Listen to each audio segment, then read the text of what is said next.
Preguntas. Sí, hermano. Ajá. ¿Quién dijo eso? Vamos a tener las preguntas aquí con el micrófono. Ok.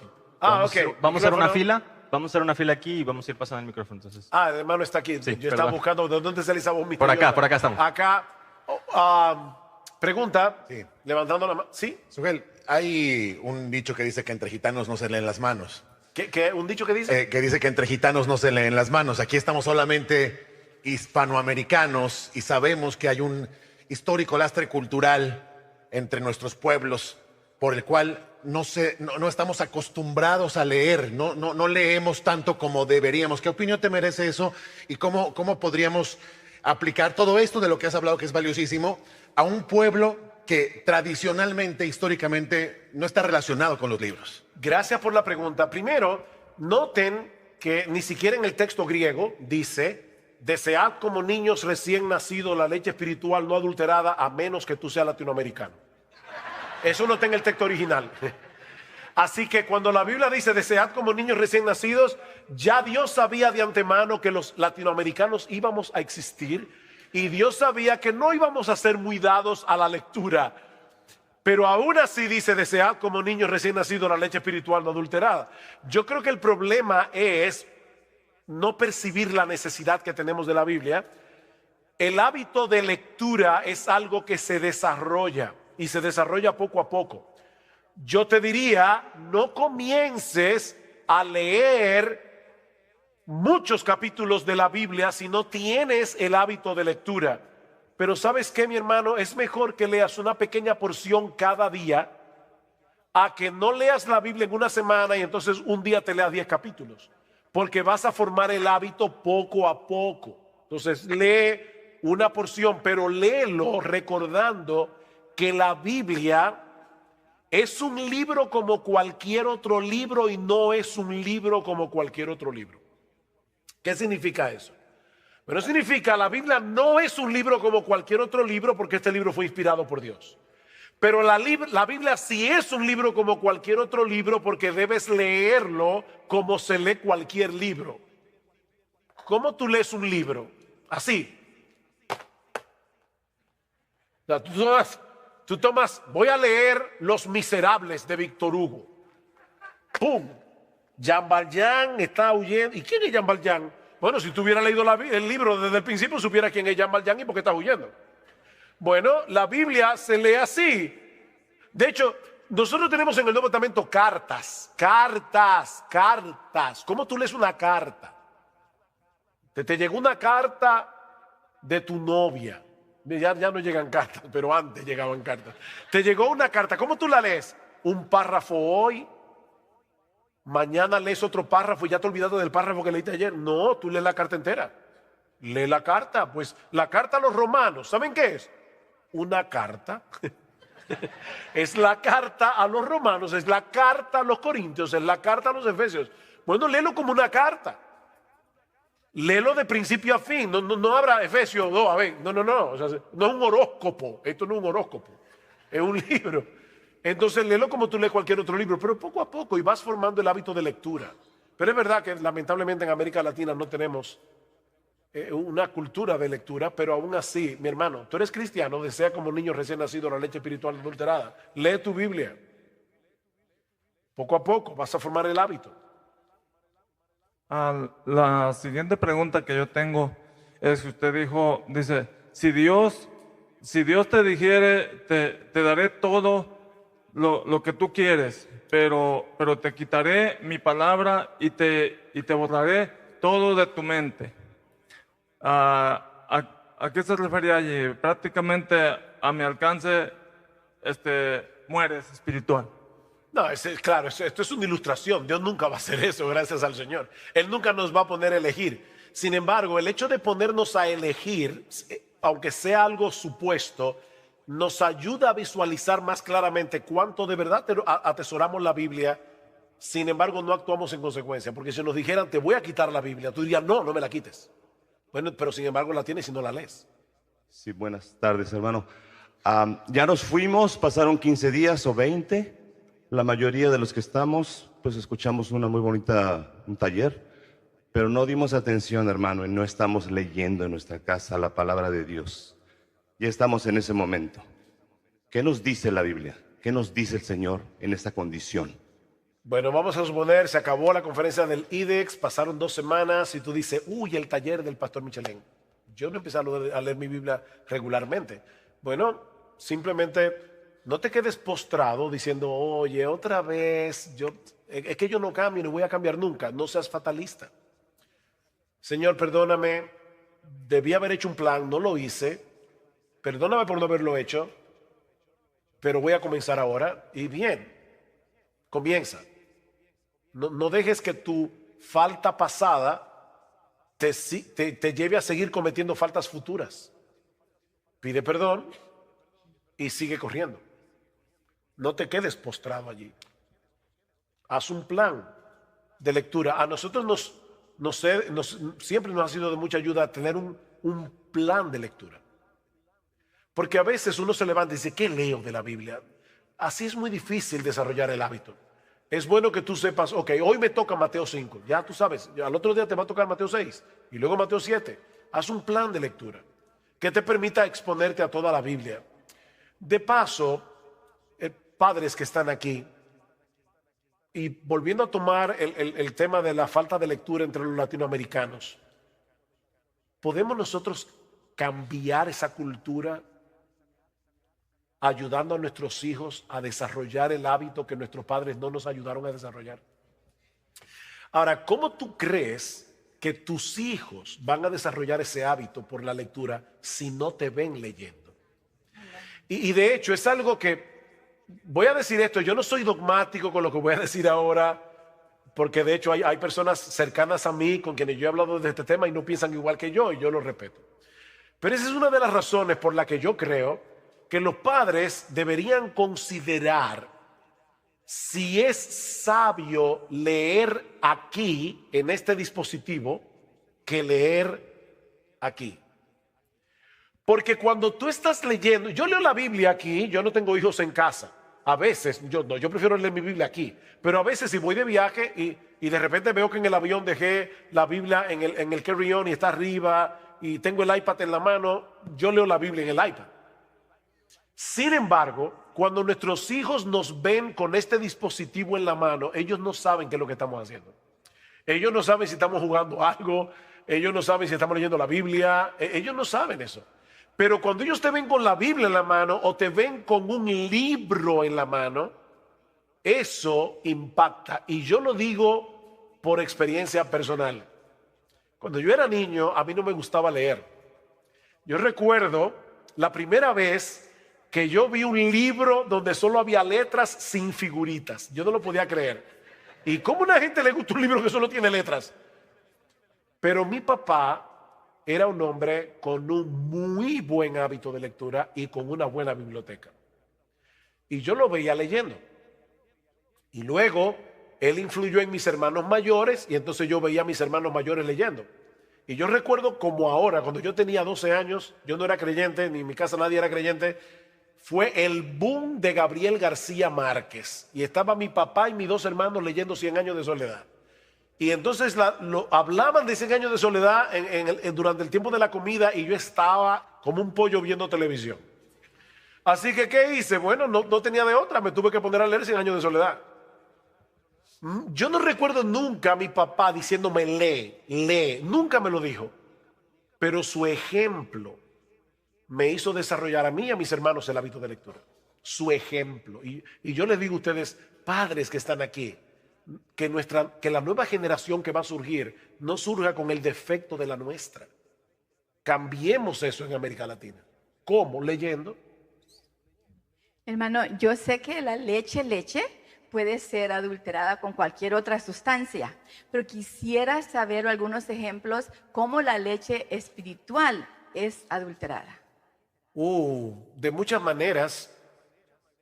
De hecho, eso es lo que el diablo está tratando de hacer todo el tiempo, adulterar la leche espiritual. Porque cuando el evangelio es aguado, cuando le quitan al evangelio elementos como el infierno, el arrepentimiento, la fe, se está aguando la leche espiritual o se está adulterando la leche espiritual. De hecho, mañana vamos a hablar un poco de eso. Yo voy a comenzar con un cuestionario como este. ¿A cuántos de ustedes alguna vez hubieran querido hacer la Biblia más potable? Quitarle ciertas partes a la Biblia para hacerla más potable al inconverso. Bueno, hay gente que están haciendo eso. Yo no hablo del pecado. Yo quiero que la gente se sienta tranquila en mi iglesia. Eso es adulterar la leche espiritual y hay muchas formas de hacerlo. Gracias, hermano. Yo creo que el uso de la psicología en la iglesia, hay mucha psicologización en la predicación actual y eso es adulterar la leche espiritual. Mi pregunta va más dirigido a, pues yo me acuerdo en la universidad que estudiaba cierto movimiento filosófico o no sé, literario, y ya tenías una visión preconcebida o cierta tendencia a creer las cosas de cierta manera por lo que ya habías estudiado. Yo lo que quisiera saber es, como cristiano, he estudiado la Biblia y pues gracias a Dios siempre he leído desde niño porque pues, así ha sido mi historia, ¿no? Pero no quiero tener una idea, estudiar teología para tener una idea preconcebida, de manera que cuando lea la Biblia yo quiera imponer mi idea a lo que está escrito. ¿De qué manera logro yo que no pase eso? Porque hay diferentes movimientos teológicos, los cuales siempre me llevan a tener una tendencia, ¿no? Y yo lo que quiero es llegar, ahora sí, bien. Es una buena pregunta. Nadie llega a la Biblia con la mente completamente en blanco. O sea, no trates de decir, voy a quitarme todo mi bagaje teológico, porque no es verdad, no lo vas a poder lograr. Todos nosotros tenemos concepciones ya en la mente. Sin embargo, si tú te concentras en el texto y no estás buscando probar tu concepción, sino entender lo que el texto dice, y lo vas a entender por la gramática. Fíjense como yo decía hoy, bueno, desechando pues, bueno, ese pues me está diciendo que esto que está aquí está conectado con lo anterior, que es lo que dice anteriormente. Entonces yo voy a estar buscando que la gramática me guíe a la interpretación correcta del texto y no buscar en la Biblia probar lo que ya yo creo de antemano. Ahora, yo vuelvo y repito, todos nos acercamos a la Biblia con ideas en la mente, pero estamos ahora estudiando el texto. Y yo voy a fijarme bien de cerca lo que el texto en verdad dice. Y le voy a orar al Señor que me abra mis ojos, que me dé entendimiento para entender las Escrituras. Yo creo que no hay otra forma. Y puede ser que el texto bíblico afiance lo que tú crees, o puede ser que lo corrija, o puede ser que le dé otro matiz, y tu teología va a seguir siendo moldeada. Pero hay cosas que yo creo que yo voy a morir creyendo en ellas. Por ejemplo, yo nunca voy a ver en la Biblia un texto que me lleve a no creer que Dios es soberano. O voy a ver en la Biblia un texto que me diga que la Trinidad no existe. No, ya yo sé que la Trinidad existe. Pero si yo veo un texto que parecería probar lo contrario, por ejemplo, Jesús dice, mi Padre es mayor que yo. Oh, pero ven acá, pero si hay una Trinidad y el Padre y el Hijo son iguales en deidad, ¿por qué Cristo dice que el Padre es mayor que Él? Déjame ver el contexto, a ver de qué está hablando Jesús allí. Y me voy a dar cuenta de varias cosas. La primera es que yo creo que ese texto más bien prueba la deidad de Jesús, fuertemente. Piensen, si ahora yo viniera aquí a la autoridad, señores, yo quiero, antes que nada, mi nombre es Joel Michelén, soy uno de los pastores de Iglesia Bíblica y yo quiero decirle que Dios es mayor que yo. Y ustedes van a decir, ¿y para qué tú me dices eso? Ya yo sabía que Dios era mayor que tú. Pero el mero hecho de que Jesús diga el Padre es mayor que yo, ya eso es una declaración de deidad. Porque ¿cómo a un ser humano se le ocurre decir, miren, por si acaso, el Padre es mayor que yo? Ahora después leo y me doy cuenta, bueno, es que Cristo al encarnarse dice que se hizo hombre y el hombre se hizo un poco menor que los ángeles, de manera que Jesús se humilló, como dice en Filipenses capítulo 2, y es en ese contexto como ser humano que Jesús está diciendo el Padre es mayor que yo. Y entonces ahí yo veo, ya yo vine con la preconcepción de que hay una Trinidad y de que Jesús es Dios. Yo no me voy a quitar eso de la mente, pero yo voy a ver en el texto por qué Jesús dijo eso en ese contexto y eso me ayuda. Gracias. Pastor, una pregunta. Usted mencionó que un bebé tiene un hábito impulsivo, compulsivo, de alguna manera, por la leche. Un desorden obsesivo. Perdón, un desorden. Mi pregunta ¿es posible que una persona nacida de nuevo no tenga deseo por la palabra de Dios? Y de ser así, ¿hasta cuándo debe entrar como un indicativo y debe de empezarse la persona a cuestionar si verdaderamente ha nacido de nuevo al no desear la leche espiritual? Bueno, Esa es otra buena pregunta. Yo creo que un creyente puede eventualmente ir perdiendo, como dice Pedro, el apetito por la palabra de Dios. Ahora, si una persona que ha nacido de nuevo dice, a mí no me interesa la Biblia, yo no quiero leer la Biblia, yo no tengo ningún deseo de leer la Biblia, no, yo la llevaría a cuestionar si de verdad ha nacido de nuevo. Porque amar a Dios es amar su palabra. No se puede amar a Dios sin amar su palabra. Es como que yo le diga a mi esposa, mira mi amor, yo te amo, pero por favor no hables. ¿Cómo que no hables? O sea, uno se ríe, pero es como decirle a Dios, yo te amo, Dios, pero por favor no me estés hablando tanto con tu palabra. O sea, no, eso no es amar a Dios, y no se puede haber nacido de nuevo sin amar a Dios. Entonces yo puedo entender que un verdadero creyente tenga un apetito estropeado, pero si nunca ha amado la Biblia, yo le diría, no, de verdad, tú necesitas nacer de nuevo. Buenas noches, pastor. Tengo dos preguntas breves o de respuesta breve. Soy relativamente nuevo en Cristo, estoy en ese amor, pero en la búsqueda de la palabra, que quisiera saber si es necesario estudiar el contexto cultural de los judíos y si de ser así, ¿qué libro recomienda? La segunda es, la señora preguntaba que si la leche podría ser adulterada, tomando en cuenta el contexto de la prédica, que la leche es la palabra, y usted estaba hablando de que podría ser el evangelio. Quisiera saber si la leche adulterada podría ser alguna traducción en especial que transgiverse la escritura. Ok, en cuanto a la segunda pregunta, déjame comenzar por atrás. Definitivamente sí hay traducciones que pueden adulterar la palabra de Dios. Ahora, yo les diría, de verdad, antes de decir que una versión está adulterada, no repitan lo que ustedes escuchan por YouTube. Léanla y analícenla ustedes, y compárenla con una buena versión. Porque ya, bueno, yo no sé hebreo, yo no sé griego, ¿cómo yo puedo examinar una versión? Bueno, búsquete una buena. Hay dos tipos de traducciones, hay traducción dinámica y hay traducción formal. La traducción formal es la que trata de traducir el texto lo más literal posible. La dinámica es la que traduce la idea del texto. El problema con la dinámica es que hay mucho de interpretación en la traducción. Entonces, no bases tu interpretación en una traducción dinámica, como la Nueva Versión Internacional o la nueva traducción o la nueva traducción viviente. Son traducciones dinámicas, pero usa mejor las Américas, la Reina Valera, porque son traducciones más literales, y compáralas. Pero antes de demonizar una versión, analízala, no repitas. Por ejemplo, Dios habla hoy, yo no creo que es una buena versión. Pero hay que analizar el texto. Ahora, la primera pregunta fue, ¿eres nuevo creyente? ¿Cuál fue la pregunta? Soy nuevo creyente y me gustaría saber si para poder tener una mayor comprensión de la palabra.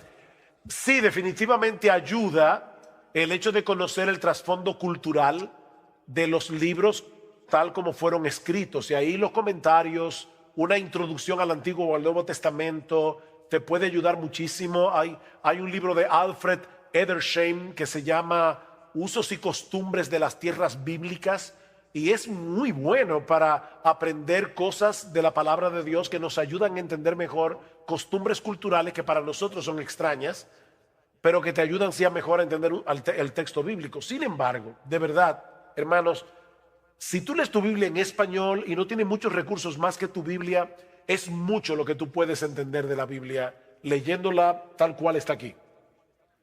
De verdad, hay detalles que vas a perder, pero lo esencial está aquí tan claro como la luz del mediodía.